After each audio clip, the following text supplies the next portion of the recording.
So we did a couple of videos with some YouTubers, and we did a couple of videos here in the office. And for that, we got a bunch of emails with a bunch of questions, and we got a lot of clients for that.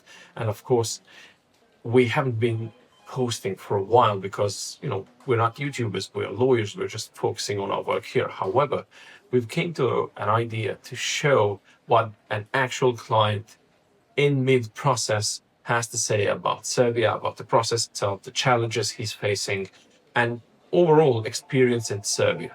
So I went on with James, and we shot out a short video related to all of these questions. And I kindly asked James if he can share his experience so far. Of course, we are hoping to get some comments below the video and with a lot of questions, of course, in emails or comments, doesn't matter. So we can answer them and maybe even post part 2 of the video. And I think it will be quite educational. I think some people will be able to decide if Serbia is the right move for them or not. And I think we are trying to bring closer, not just the process itself, because our previous videos were just like that. We're trying to explain the process. We're being a lawyer instead of being a guide, which maybe is necessary in one of our videos at least. So what we have an idea is creating a series of videos which will try to show the experience of the process itself, living in Serbia, mainly in Novi Sad and Belgrade, and we'll try to show the other side of the process itself, not just the lawyering part of it. Of course, we'll go into all of those details, like the cost breakdown, timelines, documents, and everything else. But what we're trying to do is to show the viewer, who is potential client of ours, that we are ready to, have your back, not just for the process, but for everything related to Serbia. So please watch the video till the end. And if you have any questions, make sure to write in the comments or send us an email. Now, James, please, can you explain to us and tell us what put Serbia on the radar for you? Okay, so, this, first of all, nice. you tell me, this was your idea to come to this place. What is it about this place that you love? Okay, so this particular place is just outside Novi Sad. It's Fruška Gora, and it's just, untouched. It's barely touched. You can, of course, you can have some, content here, restaurants, playgrounds for the kids, but it's just peace throughout the day, throughout the week. Even in the winter time, you have some things that you can do here, but most of all, it's clean, it's nice, it's easily accessible, and it's free. Right. That's for me what was attractive about Serbia. Let's go take a walk. Yeah, but just to mention, yep, the beauty of it, it's everywhere. It's not just here. You can go anywhere. Well, and I think the thing is, there's a lot of places in the world that are beautiful. I've lived in Italy for 5 years. I've been to Greece for extended periods. I've lived in Spain. And yeah, it's easy to find beauty. What's not easy to find is untouched beauty. And also a country where this place so far reminds me of what it was like to grow up it's not tracking our faces because that's really annoying. Okay. Let's go again.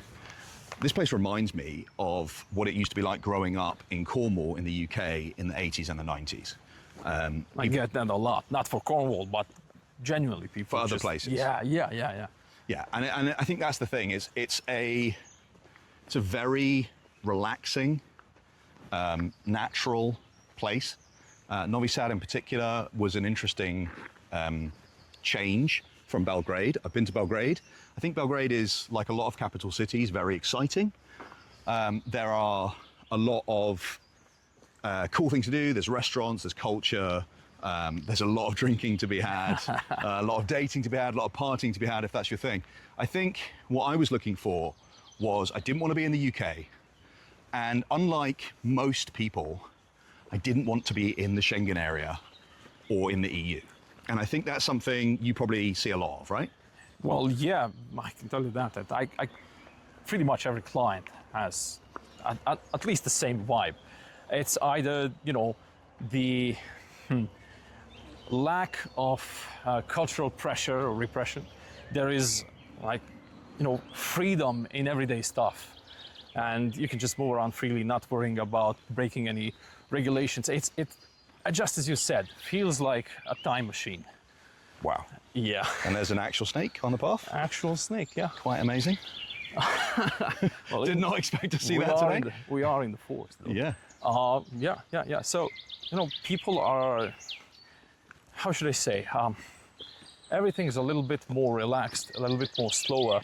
And for many people, especially older people, they say it feels like a familiar place. That's what I get. Yeah. And that's it, yeah. Yeah, I mean, that's, I think, the main thing. When you look at the options, there are lots of different options for people to move overseas. And obviously, YouTube is flooded with videos. There are lots of Reddit posts. There are lots of websites you can check. Of course, a lot of people are turning to AI for answers on how to relocate or just how to get a second residency or bank accounts or whatever it may be. And I did a lot of research, as I'm sure you can imagine. But the thing about this place for me was I could do the paperwork when I turned up.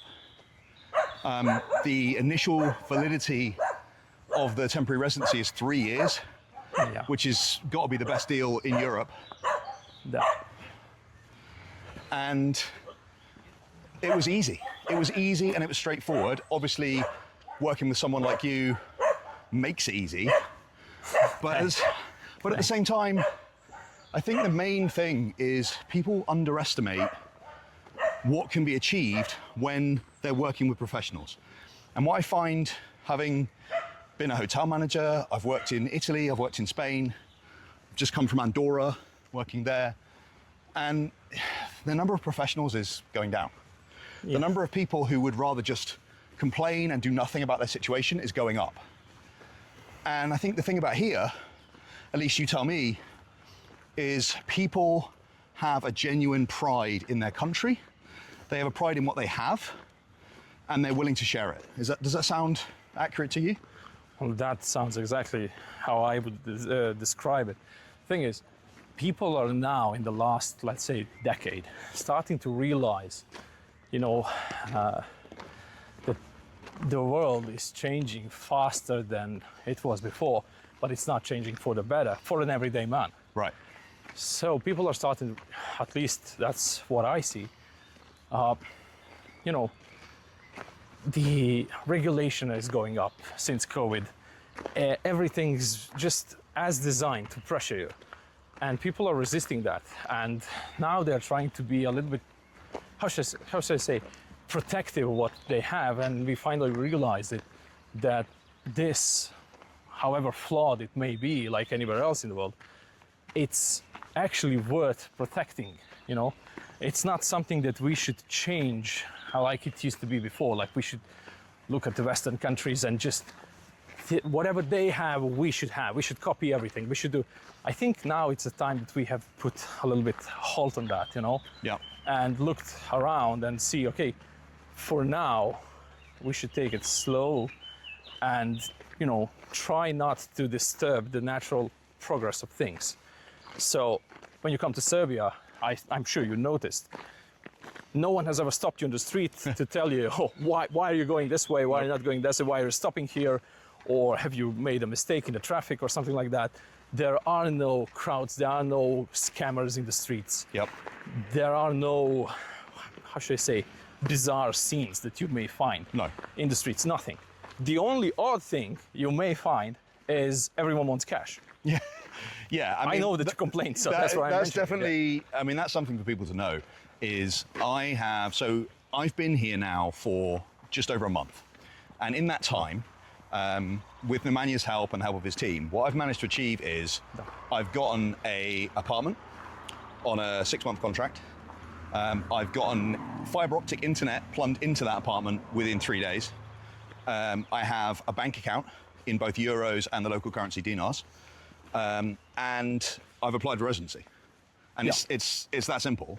But the thing that was really wild to me was when I first got the apartment contract, was that my landlord wanted to be paid in cash, and not in dinars, the local actual currency, but in euros. That's which a thing. was a bit of a shock. So it's good for people to know that. But the amount of progress I've been able to make on just settling down in a short period of time. And yeah, okay, Nemanja is amazing, but the country Thanks. as a whole is just easy. It's not, they don't want million forms like they do in the EU or they do in the UK now. It just feels like going back in time, and it's just very, very relaxing, to be honest. And the thing is, even though we do take some significant portion of the EU laws, we do, as a candidate country, have to copy them. Right. But what our guys did is they selected what's good, what's not. And even something that is, partially good, they've amended or at least cut in the way that it's not, how should I say, putting any tension to the applicant or to the local economy and anything. So you noticed, I told you, you don't need a criminal record. Our guys will check on their own. Yeah. You don't need to show any stable income and to go through all the translations and apostilles, anything. Open a bank account, deposit some money, show that you have it. Where else are you going to find that? Nowhere. Because, our guys understand that you will either, live off something and maybe start a business or buy a house or whatever, or it will not work for you, you will go away. Maybe you're receiving a pension, who knows? But in any case, they understand that you will not fall to the social services like in the EU countries, Right. Because it's not meant for foreigners and there is no real danger for it, and they're very upfront about it. So you're on your own, but the regulation is easy. Anyone can do it. You just need to get a legal grounds, which we can discuss. There are other videos that we discuss about it. But I think in your particular case, there aren't any real obstacles that you found. It's just show up, bring 2-3 pieces of documents. So let's talk about that for a second for people to know, right? So, to my mind, when you look at other countries, what you have is you have digital nomad visas, you have rentista or retirement visas, you have investment in property or whatever. Like, what struck me when we first talked about this place in terms of its simplicity was it seemed like, if I'm understanding correctly, that the obvious choice for 99% of people is just to set up as what we would call in the UK a sole trader, or maybe what an American would just call like an entrepreneur. Yeah, sole proprietorship. Yeah. Right. And so the paperwork is minimal. There's just nothing to really worry about. And obviously there'll be people that may be thinking, I'd like to buy a house, or I'd like to join a Facebook group and see how I can do that and blah. And I just think, you know what, just get the sole proprietorship open. That's the easiest way. And then figure it out later. Is that fair? Yeah, that's fair. That's what I've been telling this to all. There's so much advice out there. Open a company, get a DOO, buy a house, blah, blah, blah. Like all you of can those switch things. later on. Yeah, exactly. Right. And opening an entrepreneur, registering an entrepreneur is the cheapest, fastest option. And, most of Western countries, maybe even all of them, have this 90 days period. So basically when you come here, you can take some time to investigate, see if you like it. You will be, welcomed, I'm sure, as you were. And then you can easily and calmly decide if you want to proceed or not. But I'm telling you this, the regulation, the process itself, it's pretty straightforward.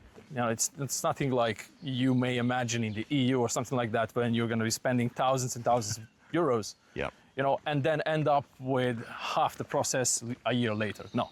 And so the other thing to touch on then is the thing that I really loved about here was that initial period. So if you look at digital nomad visas, if you look at family reunification, if you look at investment, whatever, look at anything across the EU, Schengen or otherwise, if you look at things in Georgia, which a lot of people would compare to Serbia, everything's 1 year and then it requires renewal. And I think the thing that I really loved about here was that first temporary residency permit is not only a full proper biometric card, it's no longer that stamp in your passport, which a lot of people have had in other countries, but it's 3 years long.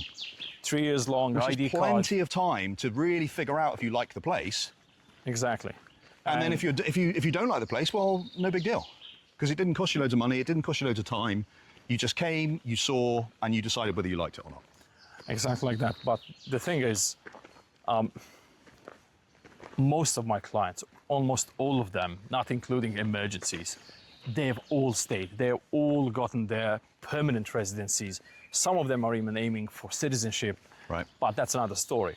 So what I can say, watching all of this after the process is done is people are genuinely happy, for various reasons, whatever they came to, see or find in Serbia. I guess they did, and what can I say?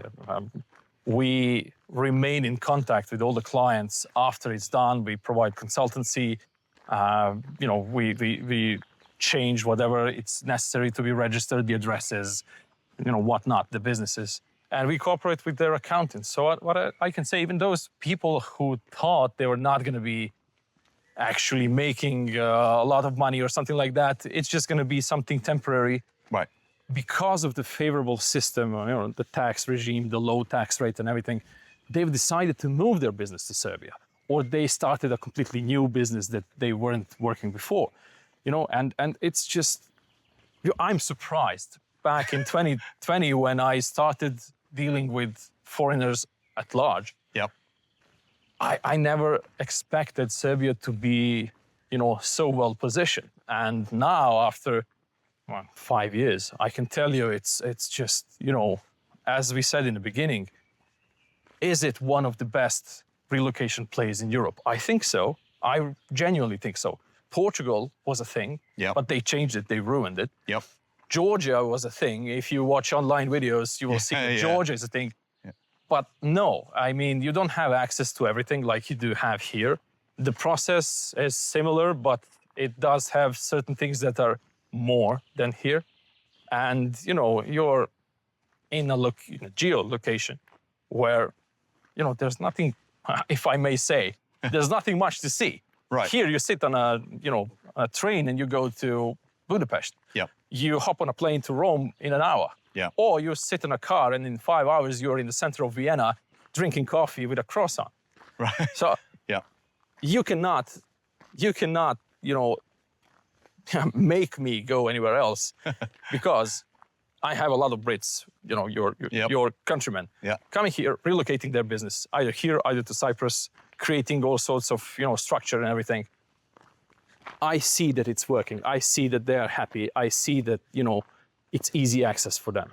So let's who's to say it's not the best? Yeah, I think it is. I'm just joking, but yeah. No, I think it is. And I think the thing that's important to note for people is this idea of the relocation play, right? So there's kind of really 3 ways to leave the UK, leave the US or whatever. There's way number 1 is the plan B, where people are sort of dipping a toe. Maybe it works out, maybe it doesn't. And what they're doing with that is they're getting either a golden visa, which is a 6-figure investment, or maybe they're getting the digital nomad, or they're getting a retiree or whatever. I think we cannot go any further than that. Okay. Because we're going to be soon entering Croatia. Let's head back. We don't want to be in Croatia, right? That's not the best play in Europe. So we didn't brought the passport. we didn't get the passport. So yeah, I think they either do this idea of a golden visa, which is a significant investment of time and money. And as you rightly said, Portugal have kind of ruined that. Yeah. The last kind of legitimate, I think, play for that is probably in Cyprus, where it's 300,000 euros for an off-plan building to get permanent residency immediately. But it's Cyprus. It's going to take a while. It's going to be inefficient. And you have to know a guy. We can connect you with the right people in Cyprus. I'll connect you with them as well, just so you have all the information. I know that you're very interested in all that. But even how should I say? It's you're investing a lot of money, right?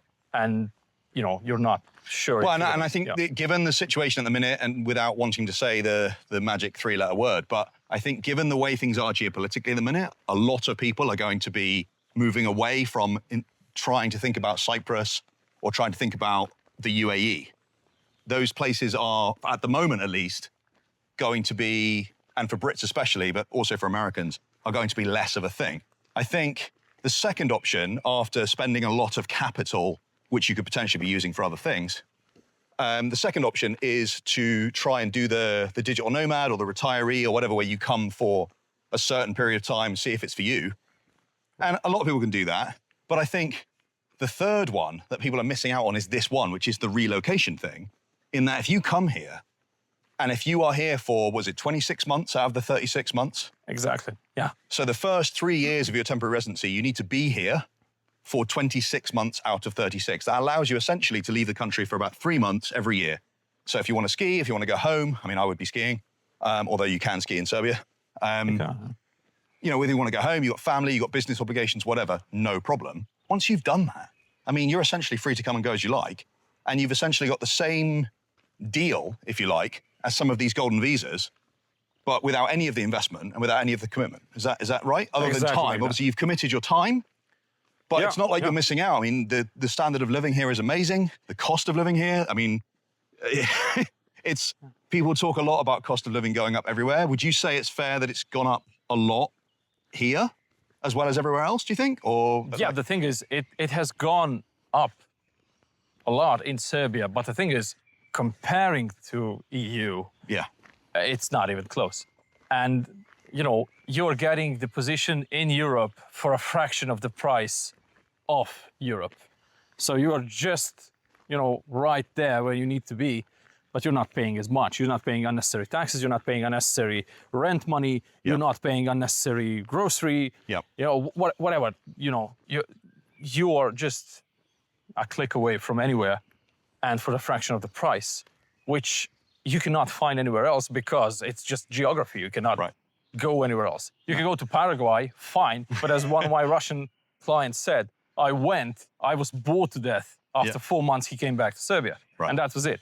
So, well, and also they've made it harder recently in terms of getting in. They've made it harder recently in terms of crypto. One of the things that I think a lot of people may or may not know that is important to a lot of people is the fact that this country is non-CRS and has not signed up to CARFA either. So there's banking privacy, there's crypto privacy. Yes, you will pay some capital gains tax on your crypto, but obviously Nemanja can help you structure that. But just the idea of the fact that people are not bothering you at all, from inside or outside, they can't bother you. And that is, I think, probably why it makes it the best. But there is the thing that we promised we'd tell people about that I was fascinated about before I reached out to you, which is these two famous people on the internet who were given passports by the Serbian government. Can you talk a little bit about how you think that works and why it's complete bollocks for most people? Yeah. So basically, Serbia declares Article 19, you get citizenship if that is in the interest of the republic or the nation. So basically, you have to present a case where you being awarded the citizenship actually will benefit the government or just the society on its own. So it can be cultural, it can be financial, it can be anything, but it needs to present a real benefit. It might as well be like bringing more people here either through tourism or through investment, doesn't matter. Yep. So those two individuals that you mentioned, they're YouTubers.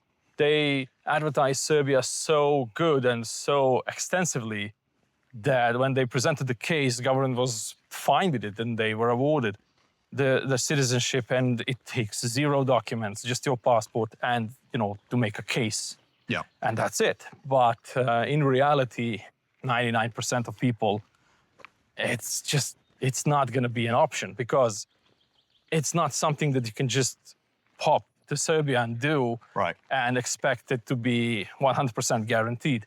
So let's say an individual comes here. We have so many of those. They bought an apartment given close to €1 million in Belgrade waterfront. Or somewhere in Belgrade. And once they were told that it's not that simple, they contacted me only to repeat that it's just not possible. You invested in your own property where you live, so you're not benefiting anyone. And they say, I pay taxes. Well, yeah, that's nothing. But let's say you come here and you started promoting or engage in some cultural, whatever activity that will enrich, you know, any channel that, you know, exists in Serbia. Let's see, theater, movies, whatever, you know, education, entertainment, that may be the route. But how many people are ready to invest that amount of time, that amount of money, and to risk, in the end, not being awarded? Well, and I think that's the thing, right? Ultimately, the thing to do if you're interested in Serbia is come to Serbia.